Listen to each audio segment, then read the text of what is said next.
Bonjour, bonjour à tous. Lundi 17 juin, c'était la fête des Perrières. J'espère que vous avez passé un bon week-end, que la semaine a été excellente. Nous nous approchons tout doucement mais sûrement vers la fin de ces rendez-vous de lundi de motivation. Encore 2 semaines et ça sera terminé. Le thème du jour, comment ne pas prendre les refus trop à cœur. Ça aurait pu aussi s'appeler comment accepter le refus des autres en toute sérénité. Mais avant d'approfondir le sujet, comme d'habitude, je vais vous emmener vers la fin de ma revue de presse. Et aujourd'hui, je me suis arrêtée sur le site 20minutes.fr parce qu'il me propose, tenez-vous bien, de m'envoyer en l'air du 17 au 23 juin au Salon du Bourget. Donc j'ai saisi cette occasion parce que c'est tellement rare d'avoir en première page d'un site une nouvelle qui soit pas une catastrophe ou un truc super démotivant. En même temps, c'est l'heure à laquelle j'ai pris cette capture qui permet de tomber là-dessus. Parce que plus tard dans la journée, si vous y allez, à mon avis, vous aurez les unes habituelles. Je vous propose de voyager avec moi quelques minutes pour voir un petit peu comment accepter le refus sans le prendre trop à cœur. Si vous êtes plutôt du genre à accepter avec légèreté qu'on vous dise non, du genre on vous a dit non 10 fois, mais bon, ça change rien, vous restez léger, enthousiaste et vous tentez le coup une 11e fois, je vous dis bravo, banco, vous pouvez arrêter d'écouter et passer à autre chose. Sinon, pour tous les autres, j'aimerais bien quand même revenir sur le fait que les occasions pour se faire dire non ne manquent pas et vous en aurez encore plus si vous êtes en chemin, que ce soit pour la recherche d'un stage, pour un nouvel emploi, un appartement, une maison ou plus prosaïquement pour ce que vous êtes en train de faire en ce moment qui vous tient à cœur, vous êtes en train de réaliser votre projet personnel et veut pas, il y aura toujours des personnes pour vous dire non. Non à votre proposition de collaboration, non à un partenariat, non pour une publicité, non pour une rencontre, non, et j'en passe et des meilleurs, mais peu importe. La réalité, c'est que le refus fait partie intégrante de ce que nous devons tous affronter, et plus d'une fois. Il y aura toujours des gens pour me dire, oui, mais grâce, tu vois, il y a des gens à qui on ne dit pas non. Je ne crois absolument pas au fait qu'il y ait des gens à qui on ne dit jamais non. Ça n'existe pas. Peut-être au cinéma ou dans un monde parallèle, mais en tout cas, ce que je sais, c'est que ici et maintenant, si vous interrogez toutes ces personnes dont vous vous imaginez qu'on leur a jamais dit non, vous seriez surpris de voir que on leur a tellement dit non, ou en tout cas, on leur a dit non à des choses qui étaient tellement importantes pour eux, que ça leur a donné envie d'aller encore plus loin. Pendant qu'on y est, laissez-moi vous poser une petite question quand même. Est-ce que vous dites oui à tout ce qu'on vous propose, que ça vienne de vos amis, de vos proches, de vos collègues ou même des relations sur Internet? Tadam! J'imagine que votre réponse est non. Parce que personne ne dit oui à tout. Même les gens qui ne savent pas dire non, ils le disent par une réponse allusive du type « on verra, peut-être, on en reparlera ». Bon, ça c'est pour les plus courageux. Maintenant, pour les autres, c'est le silence ou alors courage fuyant, on ne dit rien et puis on laisse couler, comme ça la personne comprendra. Mais ça revient au même. Personne ne dit oui à tout. Donc, si vous ne dites pas oui à tout le monde, eh ben pourquoi voudriez-vous qu'on vous dise oui à vous à chaque fois? Non mais sérieusement. Que ce soit dans le domaine professionnel, amoureux, amical, le fait qu'on vous dise non, même si ça vous fait de la peine, ne devrait pas vous bloquer ou vous empêcher d'aller au bout de ce que vous voulez. Quand on prend les refus trop à cœur, c'est parce qu'on y met quelque chose de personnel et qu'on finit par identifier ces refus avec un rejet. Vraiment. Et ce rejet entraîne généralement une baisse d'estime de soi. Et la baisse ou le manque d'estime de soi se ressent dans vos paroles, dans votre attitude. Vous aurez beau vous mettre tous les masques du monde, à un moment donné, ça se sent. Ça se sent de façon inconsciente. Et plus votre estime de soi baissera, plus vous aurez de refus, parce que personne n'a envie de dire oui à quelqu'un qui ne s'aime pas. Si vous êtes plutôt du genre à mal accepter les refus ou de vous entendre dire non, il n'y a pas péril en la demeure, vous n'êtes pas seul. À un moment ou à un autre, pourquoi ne pas accepter de prendre le refus pour ce qu'il est, tout simplement? Et j'irai même plus loin. Comment faire du non un élément qui va vous aider à rebondir sur un oui la prochaine fois? C'est pas une mauvaise idée, ça. Ben ça, ce sont les étapes que je vais vous proposer pour accepter les refus de façon sereine.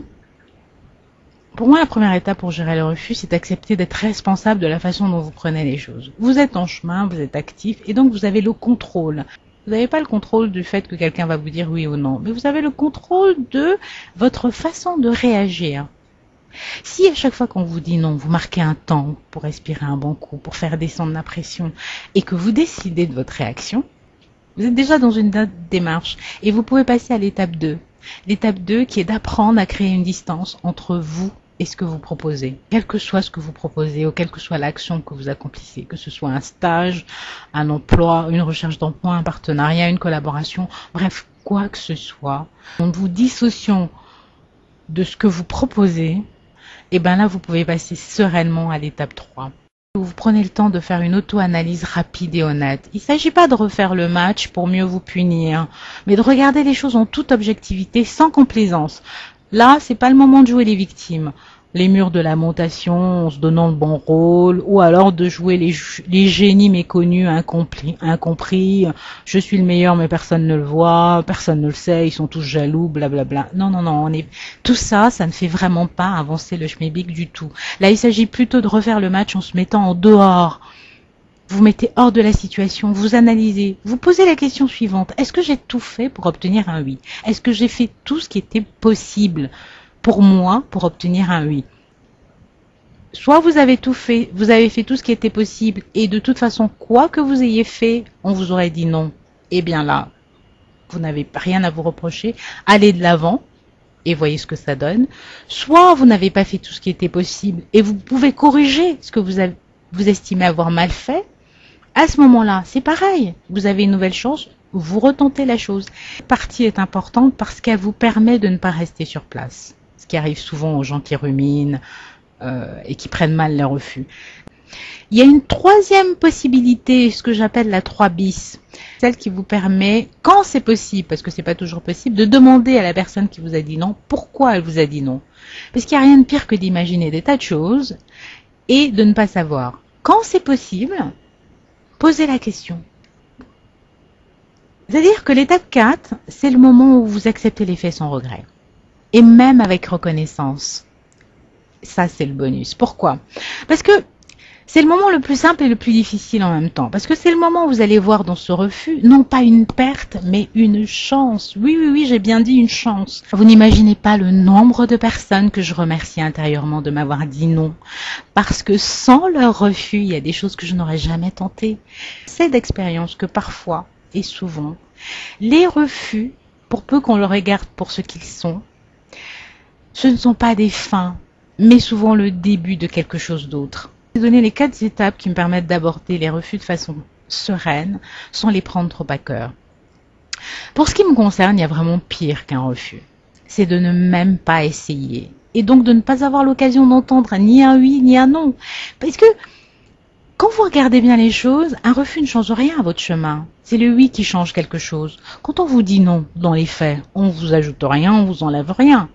C'est tout le délire que vous faites autour qui crée quelque chose. Mais dans la réalité, vous êtes exactement à la même place qu'avant d'avoir fait la demande. Deuxième chose, pour moi, le nombre fait la différence. Vous devez essayer jusqu'à ce qu'on vous dise oui. C'est pas compliqué. Si 100 personnes vous ont dit non, dites-vous que la 101e vous dira oui. Il y aura toujours une personne pour vous dire oui. Croyez-moi, c'est mathématique. C'est terminé pour aujourd'hui. Oula, j'ai pas utilisé de citation du tout pour cet épisode. Bon ben, ça arrive parfois.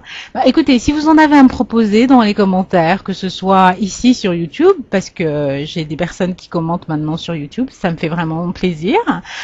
Ou alors, ben, ceux qui proposent leurs commentaires sur le blog des Tribulations, n'hésitez pas. Vous savez à quel point j'adore vos petits mots, même les plus contestataires, même les plus humoristiques. Tout me va. Et puis je serai présente également sur la page Facebook au moins 2 fois par semaine, comme d'habitude. Je continuerai à rendre hommage aux pairs dans tous les domaines, en choisissant comme toujours ceux qui utilisent le mieux le marketing. Je vous souhaite à tous une belle journée et une excellente semaine, et autant que faire se peut. Si vous avez un refus aujourd'hui ou au cours de la semaine, restez positif. Remerciez intérieurement la personne qui vous aura dit non, parce que elle vous offre peut-être une chance de vous améliorer. Considérez ce refus comme une leçon, une expérience et surtout, restez disponible et enthousiaste jusqu'à lundi prochain. Au revoir.